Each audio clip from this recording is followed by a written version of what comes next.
So we're working on teaching the mule to lead. He normally puts us at his head and he will follow us. He wants us in front of him. And we're trying to get him comfortable walking with someone beside him, either at his neck or at his shoulder. So I'm walking behind him. We have a path in this deep snow that's cleared. So it's easy for him to walk in the nice clearing rather than going into the deep snow.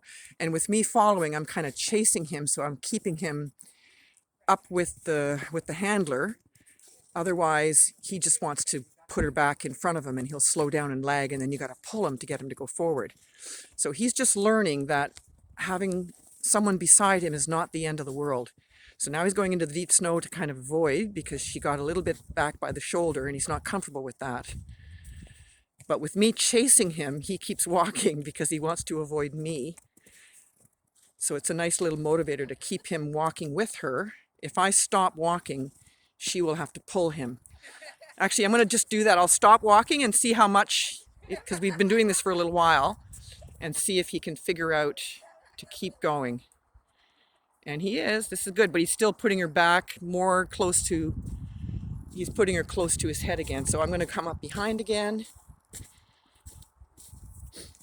And that will motivate him to just pick up his pace a little bit. And now, so you can lag back to his shoulder again. Just kind of slowly, just sort of slow down your steps, and then so he's not comfortable with you there, so he swings sideways when she gets to his shoulder. And all he's learning from this is that he's not going to die with someone standing at his shoulder. He's obviously had some bad experiences with people handling his body, so he tries to avoid people being beside him. And it's something we need to be able to do to pick up his feet and maintain his health. It's good, he's doing well.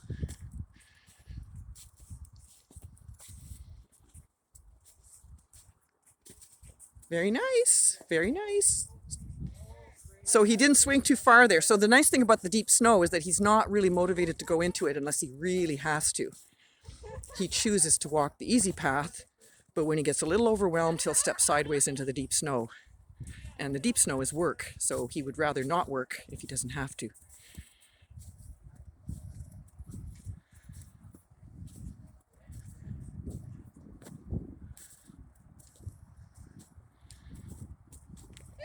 Good. Very good.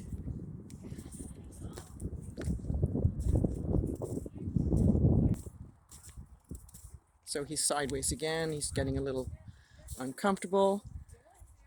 So I'm going to slow down just to kind of let him, get him back straight again. So he'll probably just put you back in front of him again. There we go. And then you can just slow down your step and lag a little bit and try to get back to his neck and his shoulder. And it's just spending time there, and he's realizing when you're there, nothing bad happens, that he can actually trust you to be there.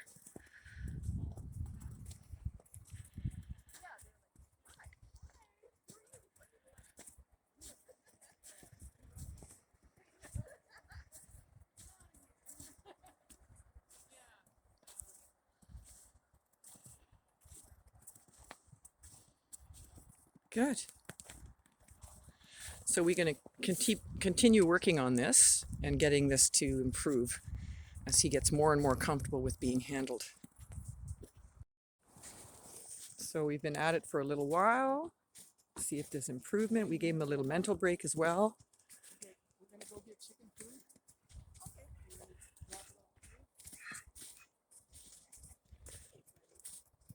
And now his handler is close to his shoulder, and he's actually not swinging out too much. And I'm kind of hanging back a little bit just so that I don't push him too much. So if I take pressure off from behind, he doesn't feel too overwhelmed and having to swing out and escape me and her.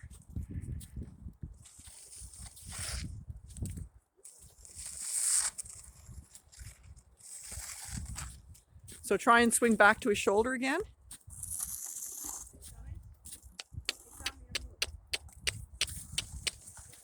There we go.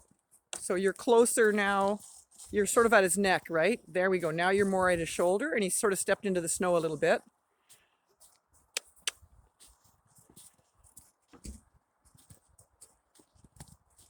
Now you're more at his head. So if you can swing back. Now this is the good place right here. This is his safety zone here. He's more likely to accept it here because we're getting close to the gate. Now he's right at your shoulder. You're right at his shoulder. He's swung out a little bit, but he's not swinging out way out. So that's nice. Still walking with you, so that's good. I think we should end it there. That was pretty good. He's learning.